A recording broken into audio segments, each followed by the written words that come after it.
welcome to Music City. It's great to be here today. I have a script, but I'm going to do something for which I have no permission, which makes everybody feel awkward. And it's not permission from my staff that matters. I'm really, really proud to stand up here and tell you that last Tuesday, my wife Kathy and I became grandparents for the first time. So in addition to boring all of you, our new granddaughter and her parents are watching me drone on and on this morning. So we'll set expectations for that relationship. It is good to be here with you today in Music City.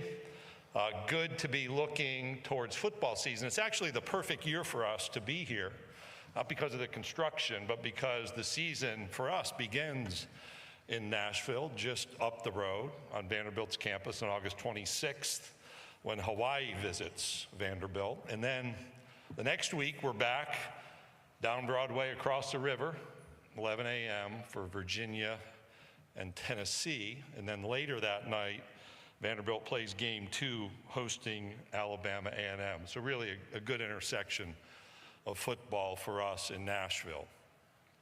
We do something unique in the Southeastern Conference. Actually, we do a lot unique, one of which is we have started to move media days to new locations. If you take away the 2 years of COVID, we've now been Birmingham, Atlanta, and Nashville. And there are many thanks and a great deal of work. Thanks first to our staff, who spends an entire year planning to make these 4 days productive for you. Our hosts here at the Grand Hyatt Nashville, the general manager, Mark Sternagel, and the director of events, Maxine Matheson. The Nashville Convention and Visitors Corporation, the recently retired president and CEO, Butch Spiriton, and the new president and CEO, Dina Ivey. The Titans provide us a home this year at the beginning of the season, as I referenced, and always at the end of the season as we compete in a bowl game with our Big Ten colleagues. Appreciate the Titans president, Burke Nihill.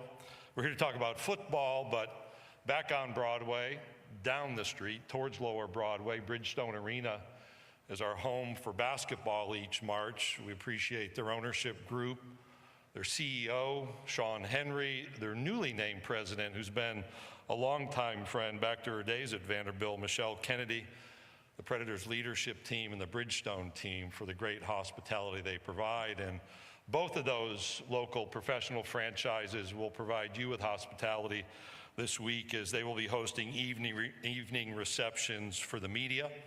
And also to the Nashville Sports Council and the TransPerfect Music City Bowl and their executive director, Scott Ramsey. That's been a long-time relationship for us, and we appreciate all of that work. We're excited that tomorrow night, actually today, they're building a stage. So on one side of Broadway, you have the realization, I've been driving over steel girders every time I visited Nashville for the last few decades that are being replaced. On Lower Broadway, there's a stage being built. We'll host SEC Nation, the kickoff on Broadway, followed by a concert with the band Midland. Thank you to Regions Bank and to the Nashville Nashville Convention and Visitors Corporation for making that concert possible. It's a huge stage and one of those vision points we're excited to realize.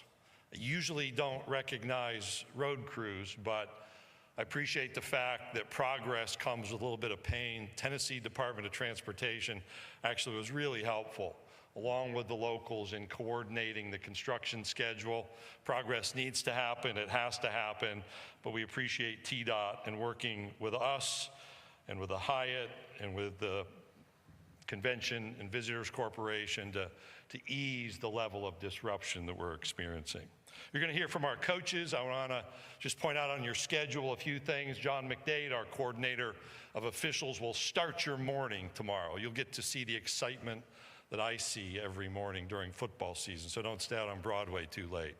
On Wednesday afternoon, Dr. Katie O'Neill, the SEC's chief medical advisor, will be here at 3 p.m. to talk about her work with the Southeastern Conference. She started in that role a year ago. It's a unique role, and she'll have much to share. I encourage your attendance Wednesday at 3 p.m. And Thursday morning, our friends from the National Football Foundation will be here to talk about the foundation's work, talk about the College Football Hall of Fame, and we're really excited about this year's class of Hall of Fame inductees, including Tennessee's Eric Berry, Missouri's Jeremy Macklin, Florida's Tim Tebow, and a name that's special to all of us in the SEC office, Roy Kramer.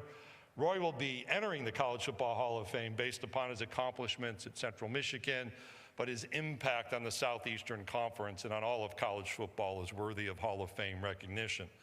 In fact, Wednesday evening on the SEC Network, we'll be premiering a program focused on Roy, which I know makes him enormously uncomfortable. It's entitled Roy Kramer, A Vision for the SEC. I encourage you to tune in Wednesday night at 7 p.m. on the SEC Network. If there's anything that our dedicated staff or our group of volunteers can do for you to make this a productive 4 days, please let us know.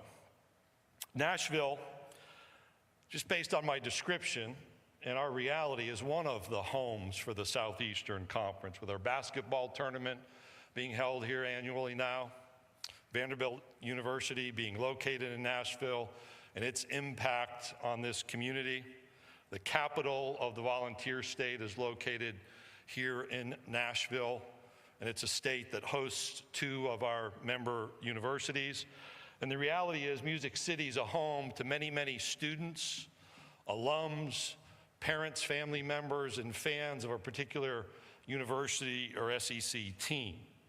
It is because of those relationships that we feel sorrow in moments of tragedy.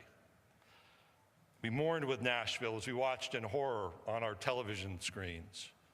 In March, a mass shooting at the Covenant School that will cause us not to forget the loss of 6 innocent lives, both children and adults, today's leaders and tomorrow's leaders, senselessly killed in one individual's act of violence. We know that day, March 27th, could have been worse were it not for the quick and heroic action by members of the Nashville Metropolitan Police Department. With us today are 4 of the 5 team members who responded immediately and rapidly to the urgent call for help. And I'm going to call them up here on stage one by one. First, Detective Ryan Cagle. Ryan, I'm going to have you stand here.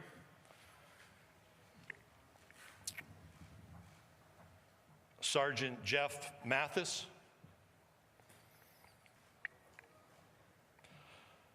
Detective Zachary Plessy. And Detective Michael Colazzo.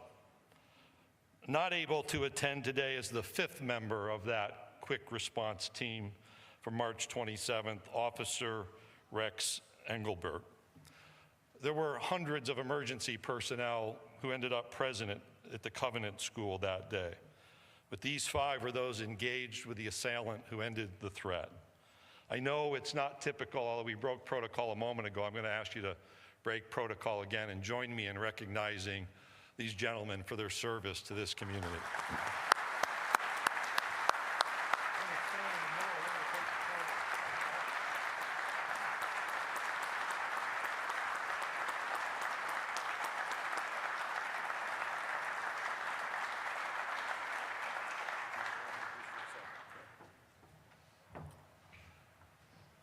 At the end of the week, they've shared with me their fan preferences, so we're not going to have just one coach sign football helmets. They'll receive SEC football helmets autographed by all 14 coaches, and then we're going to invite them and a guest back to share in a relaxed way in the 2024 SEC men's basketball tournament at Bridgestone Arena as our guests. Words and gestures are one thing, but they really don't express our appreciation for the service, the leadership, and the commitment by dedicated individuals serving to help, support, and respond in times of emergency to our communities. Thank you, gentlemen.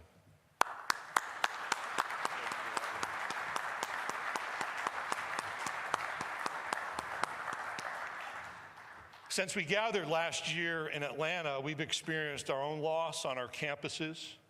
We've lost student athletes, we've lost head coaches, assistant coaches, athletics department staff members, along with retired leaders, coaches. and contributors, and we mourn each of those passings. Last year in Atlanta, one of my backstage conversations was about the uselessness of neckties. It was a conversation that went much longer than I anticipated and ended in the rhetorical question of why neckties survived but powder wigs went away. That conversation was with Mike Leach, and today I'm without a tie just to honor Mike's memory. You know, we lost Mike in December, a person important not simply to the Southeastern Conference, we only had him for a few seasons, but to all of college football. He was fascinating and impacted the lives of thousands of people across the college football spectrum and across his life.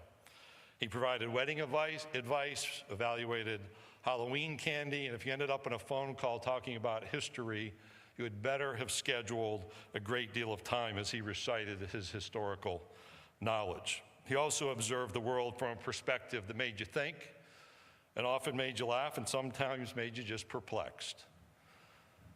And it's important that we remember people who've contributed, be it for the short term or the long term, to this wonderful conference. And we're going to miss Mike, but he's not going to be forgotten.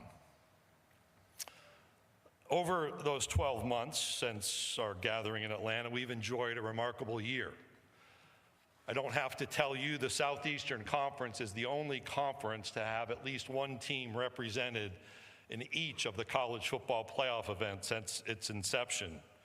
As a conference, we've won 4 straight college football playoff national championships earned by 3 different teams.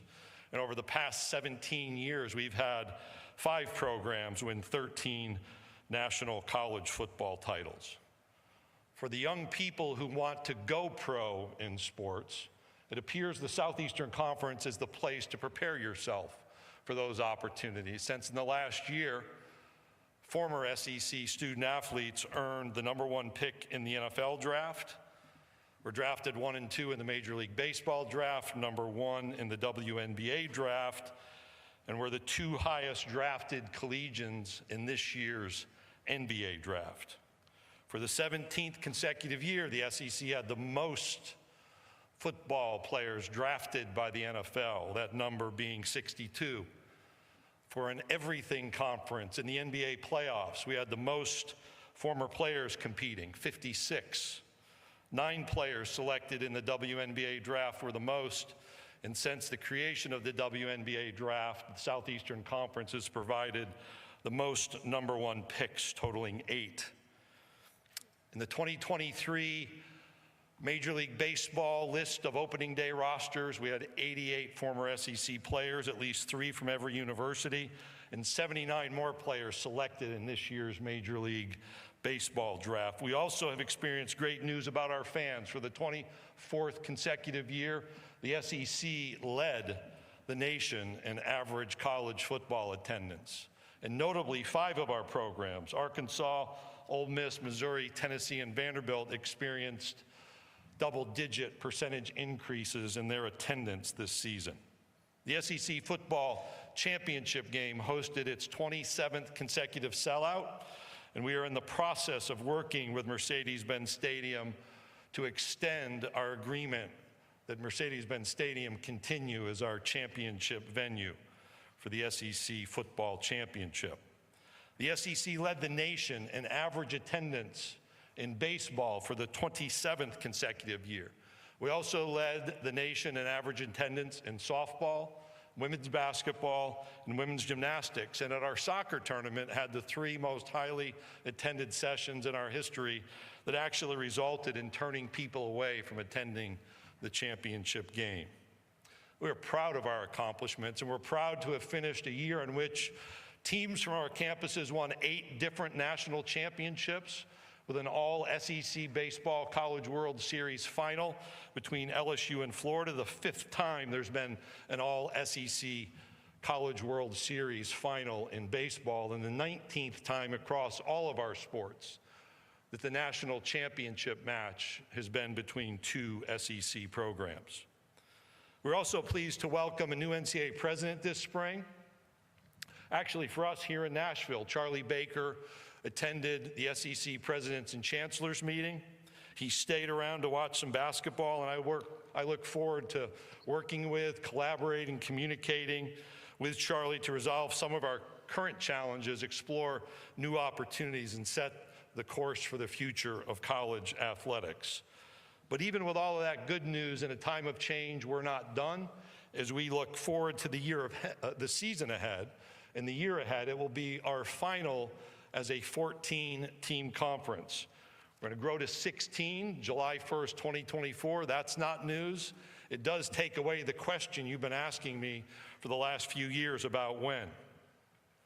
I'm also pleased to announce that July 15th through the 18th in 2024, this event, SEC Football Media Days, will be hosted in downtown Dallas, Texas at the Omni Hotel, where the SEC will light up the Dallas skylines with the Dallas skyline with the colors of the Southeastern Conference. The season ahead will be our last with two divisions, the East and the West, in the sport of football. The 23 season will lead to another sold-out Mercedes-Benz Stadium, where fans and our teams will travel to Atlanta to celebrate all of the pageantry that makes college football unique. We're going to honor our CBS friends as the decades-long SEC on CBS relationship enters its final season, while we look forward to expanding our relationship and our broadcast television opportunities with ABC and ESPN. We also have the expectation that it will be the final season for the 4-team college football playoff. And because I have wonderful vision in my late 50s, I can see my friend Bill Hancock to my right, who's going to be embarrassed by what I'm about to say, because all of us in college football owe Bill our thanks and appreciation for his work to guide the BCS and the college football playoff. He has a lot of work to do that's still on his desk, and probably some papers that are underneath the table where he is seated, but the June announcement of coming transition provides us the opportunity and really creates the need and a reminder of how much Bill means to college football. And I want to say, in front of all and on the SEC Network, thank you, Bill, for your work. There's more to do, but thank you for all of your work and leadership over the years. He's buying drinks later on Broadway, he said. Only one person laughed at that. As excited as I am about our future, the expansion to 16, welcoming Oklahoma and Texas, the changes around our schedules, not only in football, but in other sports, seeing different teams in different places competing at the highest level for national championships. We have important work ahead that requires a new level of collaboration to ensure the opportunities currently presented in our athletic programs remain available for decades to come. It's been 2 years since the first state laws brought to us the active concept of student athletes receiving economic benefit from their use of their name, image, and likeness. And I'm going to be clear as I can. Our activities in Congress, our discussions with states, and even discussions of conference policies are not about taking away this new name, image, and likeness opportunities. In many ways, it's been a net positive for young people. But we all know there are stories, some stories told and others not told, of promises made but not fulfilled, of inducements offered but not provided, of empty commitments, of NIL agreements that created more questions than provided answers, and other behaviors in this space that rightly cause concern. And the reality is our student athletes deserve something better than a patchwork of state laws that support their name, image, and likeness activity, if support is the right word. Our student athletes deserve something better than a race to the bottom at the state legislature level, as the efforts are made to create what are perceived as a competitive edge through state laws that are not overseen. Future student athletes, those who right now might be 15 or 16 or 17 years old, they deserve something better than to need to sort through a fully unregulated marketplace, being approached by individuals who present themselves as something that they may not be, where anyone can purchase card stock and run it through a printer and call themselves an agent on a business card, and then engage in making offers to young people that are neither transparent, that do not include protections that many of us would expect to be normal. And it makes it difficult for young people to both understand and navigate this free-for-all as they're trying to make life-guiding and life-changing decisions. To our knowledge, no state has taken action to enforce its own state laws around name, image, and likeness activity. At the same time, we've seen in a number of states laws enacted that bar associations, the NCAA, or conferences, including the Southeastern Conference, from enforcing what, at our level, at the conference level, are still to be adopted, if ever, NIL policies. In other words, the states haven't been active in enforcing laws, and now states are preventing the NCAA or conferences from adopting and enforcing reasonable name, image, and likeness standards. If states will not enforce the laws, and states are going to prohibit the NCAA or conferences from enforcing these reasonable policies, congressional action is then the only way to provide a national uniform standard for name, image, and likeness activity, and to draw the lines around the boundaries that do not become simply pay for play.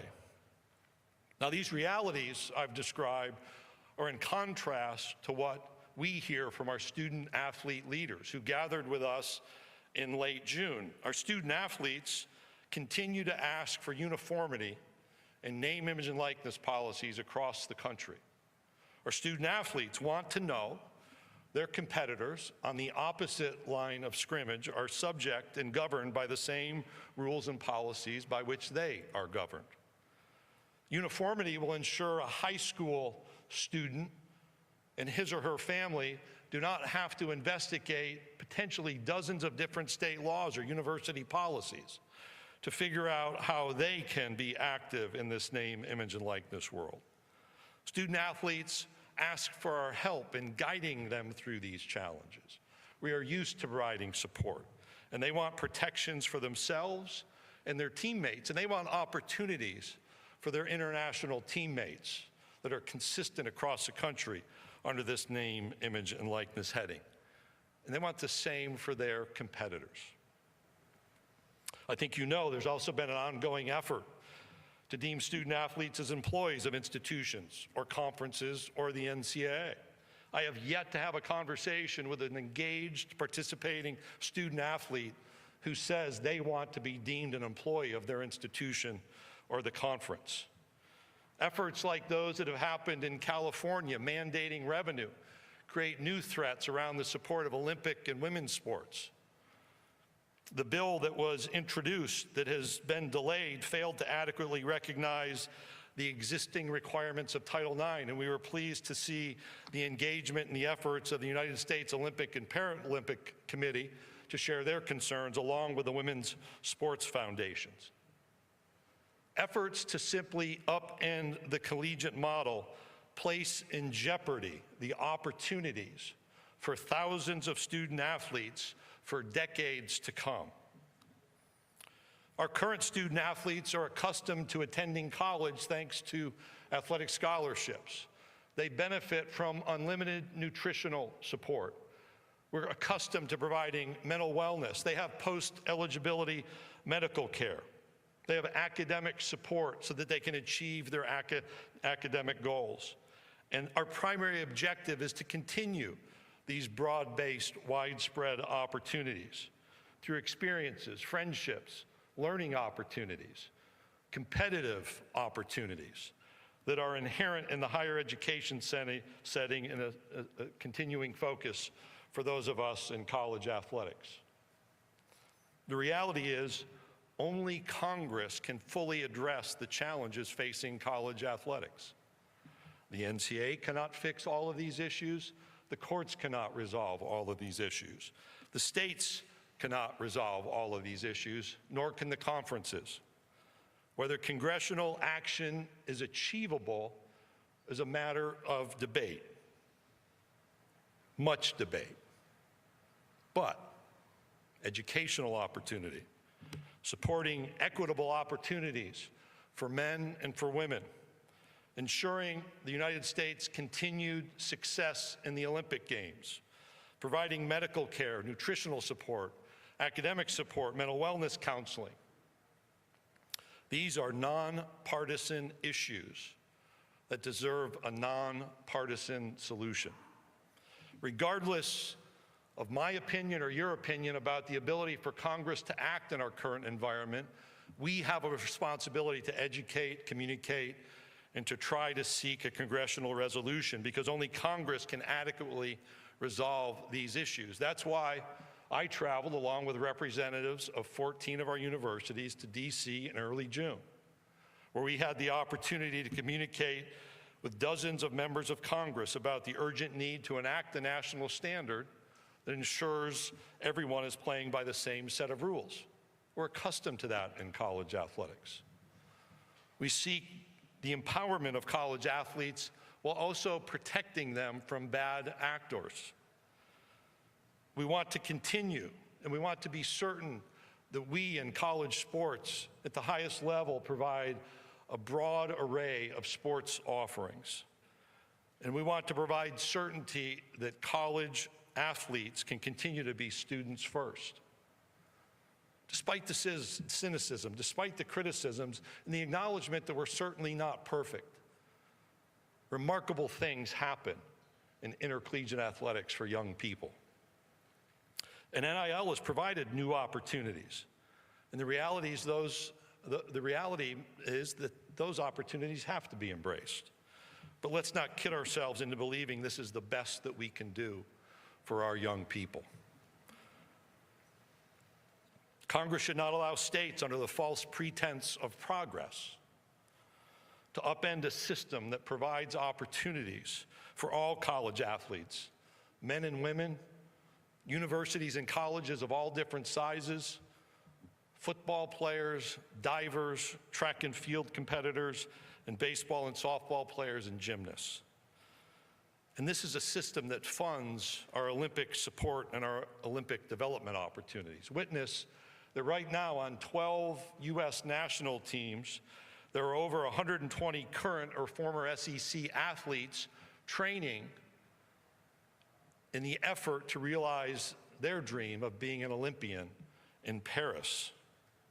This includes 53 track and field athletes, 31 in swimming and diving, and 9 participating with USA Basketball. At the Tokyo Games, 80 of our athletes were competitors, participating under the Team USA heading, and every one of our current 14 members had at least one participant in Team USA. On behalf of our currently just over 7,000 athletes and the future generations of athletes who seek to go pro in sports, to be future Olympians, many who will use their athletics experience to become teachers and doctors and lawyers and bankers and researchers and community leaders, the very pillars of our community, I urge Congress to act now to support a healthy collegiate sports system in this nation. One final policy note relates to legalized sports gambling. This spring, our conference was touched by an apparent element of conduct that calls into question the integrity of competition or the individuals involved in that competition. And we're not alone. As participants from other conferences, some faced accountability for involvement in sports wagering activity.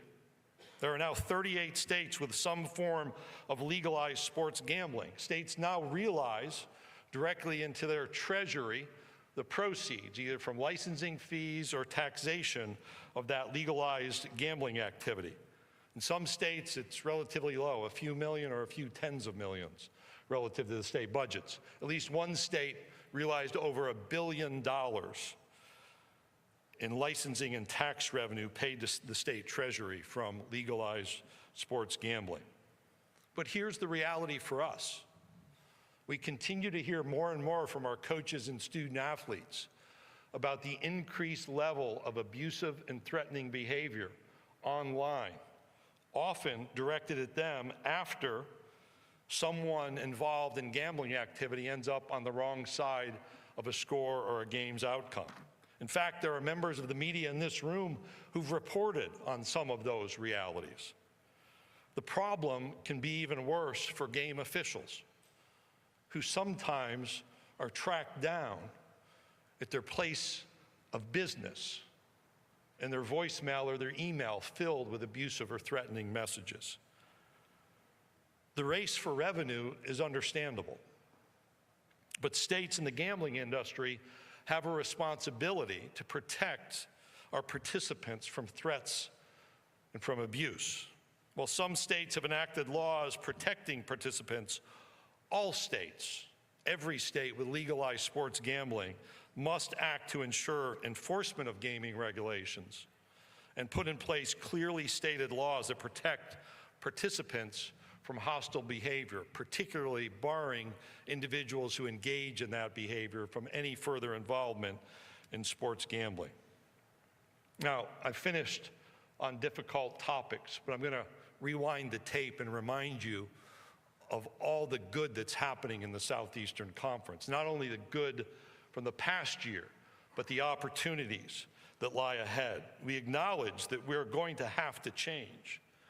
We're going to have to collaborate, as I said, in new ways to find solutions to some of the long-standing challenges and observations. But I remain optimistic about our future.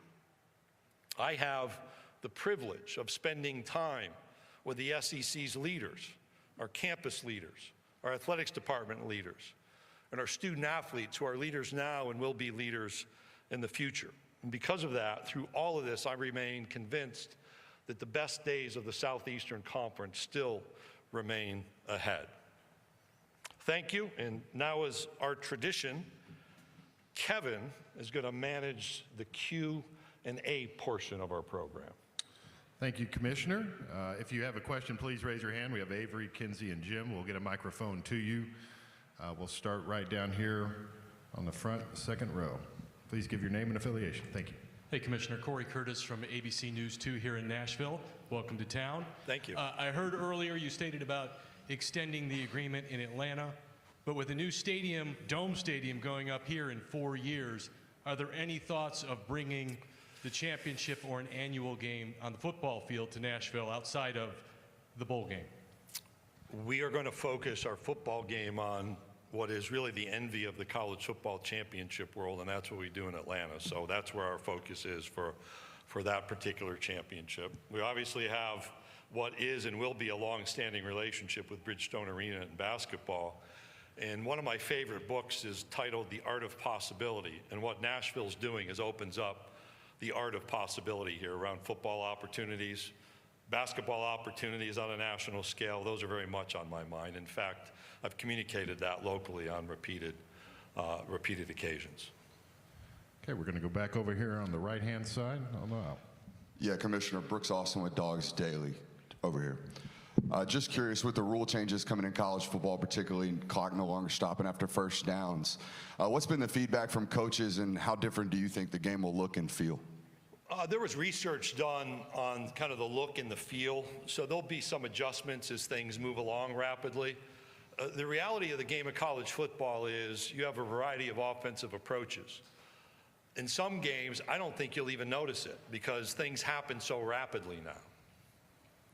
I think people need to study. When I talked about spending time with John McDade tomorrow in this room, that's about learning and making sure one understands how the new rules will operate.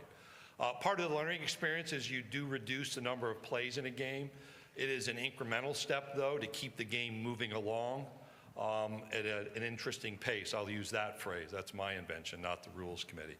We're going to have to be mindful of the outcomes and mindful that perhaps there are other adjustments that can be made. It's interesting to read the history of college football. So I just finished a book that goes back to the late 1800s, early 1900s. Jim Thorpe's biography was the most recent, and realize, the passing game was inserted 100 years ago to college football. Yet we still have elements of the rules from 100 years ago that guide our thinking around college football. And I think it's an appropriate update. Okay, we'll stay in the same section in the middle. Commissioner, you mentioned the patchwork. First off, Travis Gailey with OrangeBloods.com. You mentioned the patchwork of state legislature governing the NIL rules currently, one of the most recent being the Texas law. You alluded to some of the provisions that were just passed in that bill, provisions which I know Texas and Texas A&M officials worked with legislators in the crafting of that bill. Did you discuss that legislation with the officials at Texas or Texas A&M while that legislation was being drafted to let your opinions be known? Yeah, so let's back up. The most recent of these bills, I think, was in the state of New York, actually, a week and a half or so ago. And in that circumstance, it was acknowledged that there were universities in the state of New York that were involved in that activity. The same has been true, I think, in any state where legislation has been adopted. What seems to have happened is there's been overly broad language. When we were here with our presidents in March, we identified potential strategies for conference regulation of name, image, and likeness. If you go back a year ago in Destin, we did the same thing conceptually. We're all going to be confronted, whether it's at the national level or at the conference level. How do we want this to be overseen? And you've heard me state the concerns, and I've shared those since legislation's been adopted. I was not in the middle of any of the drafting processes, but also understand that the original set of name, image, and likeness laws caused concerns about what was facilitated there back to 2019. So this is an ongoing problem that we identified as the exact wrong way to go about permitting student athletes to engage in name, image, and likeness activity. It is our current circumstance, and you heard me observe that it speaks to the need for a national standard. Commissioner, we'll go back over here to my left. Good afternoon, Commissioner. Johnny Ballpark Franks with Franks Media here at Nashville and Huntsville. With all the major changes in college athletics in recent memory, with regards to decision-making, where is that balance between ensuring stability while entertaining future growth, and what are the pains for that progress? Well, we see the pain of progress right outside the Hyatt as the road is being deconstructed so it can be rebuilt. That's a pretty good metaphor for some of what's happening, and whether it's concerns about state laws, understanding the realities of new opportunities, and trying to really dig in to see what's happening. You know, that's pain and that's progress. I spoke of the need for collaboration, so the previous question about laws that have emanated from our states that do involve our universities, we're going to have to think differently about how we make decisions. Just to combine both questions, one of the unique aspects of a conference is people want to be a part of this conference. We gather together, our athletics directors discuss and debate, our presidents and chancellors make decisions in our rules, and I'm one who thinks we should be able to administer our own rules based on how those are decided. Is there pain in that? Sure, but that's part of progress, again, just as we see on Broadway right outside the Hyatt. Commissioner, we'll go over to our right, on the right side. Pat, over to the right. Hey, Greg. Pat Forty from Sports Illustrated. Just in May, you said you were hoping to have a field storming policy before the season started. I was wondering if you have any update on that or anything been formalized yet? We did. In fact, we adopted updated policies around fines. So fines were increased. The revenue flows directly to the visiting institution.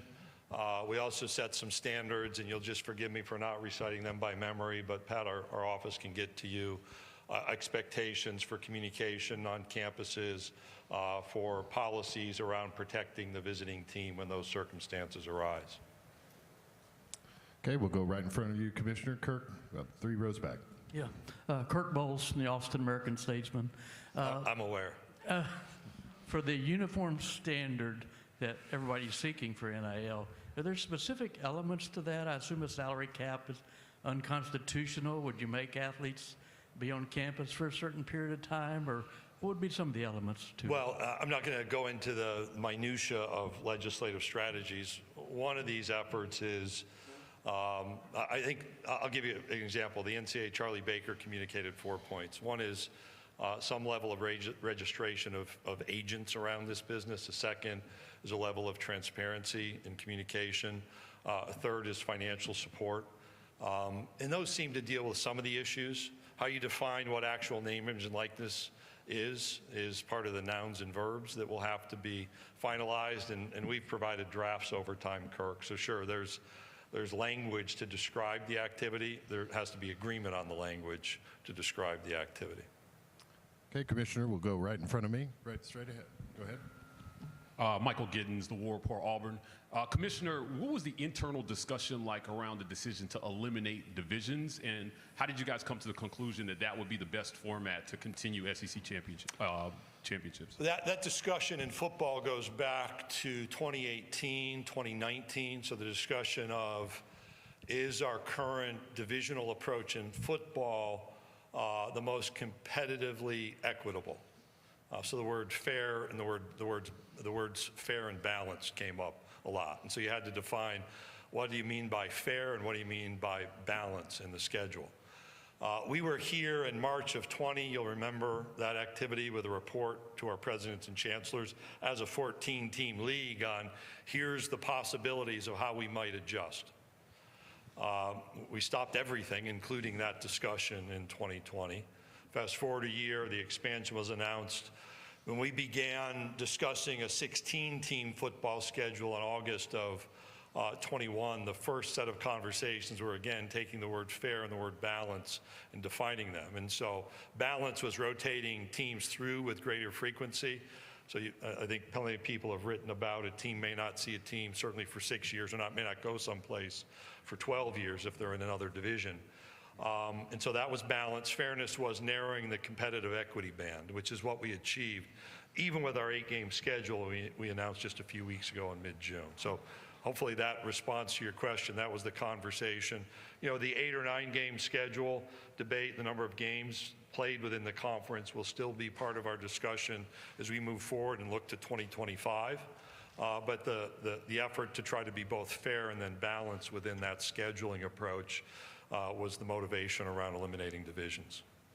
We have time for a few more. We'll start with Ron Higgins right here in the front row. Yeah, Ron Higgins, TigerDetails.com. Did the 9-game schedule get tabled because schools realized there wasn't going to be any more additional TV revenue forthcoming? No, there were a lot of issues. So if you think about what we're going to see next year, we have expansion. We add 2 historically prominent football programs in Oklahoma and Texas, and not only prominent, but successful. We have the college football playoff changes, lingering questions about what that may or may not mean. Discussions about non-conference scheduling. And when I was asked in Destin about timing for the 25 decision, you know, we could go out to Destin next year. The earlier we do that, the less pain we cause for the discontinuation of non-conference games. And one of the bigger elements was that non-conference game issue. Now, Ron, part of the motivation I think going forward is I really think our 8-game schedule is pretty remarkable. Like when we were going through the final filtering, you'd say, wow, you know, Schedule A is tough. And then you'd like be at Schedule G and you're like, wow, that school's got a tough schedule. And all the way through, there are 16 really challenging schedules. But there are some important, we'll call them rivalry games. And we're going to have a decision about, do we play those every year or do we play some of them every other year? In the 8-game format, we can protect 1 on an annual basis and the other 7 rotate. In the 9-game format, we know we can protect up to 3, rotate the other 6, and achieve both that fairness and that balance issue. And that'll be right in front of us again. Commissioner, we'll go over here to your right on the aisle. Hey, Greg. Andy Witchery with On3. Heading into the day in D.C. last month, I understand that one of the talking points was concern about day-to-day administration of departments, almost ceding maybe to collectives and boosters. Given that some collectives have now formed an association among them, what do you see as the future of collectives in the NIL landscape?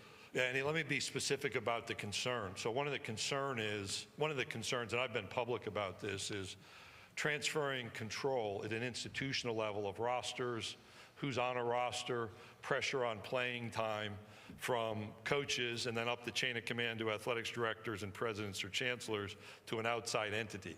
People have opined about booster influence but with collective activity about which we've read, I think it magnifies that concern. Who's really in charge? So that informs the talking point. I have read with interest this formation of a collective association, or a collective, I guess, a collection of collectives. And William King, our Associate Commissioner for Legal Affairs, has reached out to some just to have a conversation to learn more. We have to be in a constant learning mode. We want to exercise care. We want to do that in collaboration with our campuses. So there was a contract extension announced for me. I work for our presidents and chancellors by agreement. And we're going to make sure that our presidents and chancellors' influence in decision-making is inherent in whatever conversation, including that with the collection of collectives. We'll take one final question right in the front row of me. Teresa Walker, the Associated Press. Commissioner, you mentioned that people want to be a part of this conference. It feels like the musical chairs with realignment are still kind of swirling. Is there still the potential for growth in this conference, or ties creating super conferences on the landscape? Teresa, I'll go back to my standard observations. I think we are a super conference. That's why I took a part of your life that you'll never get back to go through what we achieved last year. Not that you didn't know any and all of that information. My reference to people want to be a part of it really reflects back on the outreach from Oklahoma, Texas. That was a question I received yesterday. I've been careful. When I was here in Atlanta last year, I was clear that we're focused on our growth to 16. And I've watched others message about, we're not done yet. I referenced this. We're going to go to this particular reason. I just don't think that's healthy. People could criticize me to say, wow, you really sprung it on people in 21, which we did. And maybe there's no clean and perfect way to deal with conference membership. It's not been a topic in the Southeastern Conference other than providing updates, so we're very attentive to what's happening around us. Whether those are from all of your fine investigative writing or maybe opinions, and then focusing on our growth to 16 because it's an enormous task. And so that's my view. Do I think it's done?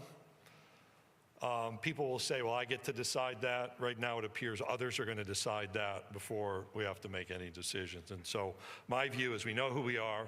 We're comfortable as a league. We're focused on our growth to 16. We've restored rivalries. We're geographically contiguous with the right kind of philosophical alignment. And we can stay at that level of super conference. When you go bigger, there are a whole other set of factors that have to be considered. And I'm not sure I've seen those teased out other than in my mind late at night. Commissioner Sankey, thank you for your time. Thank you.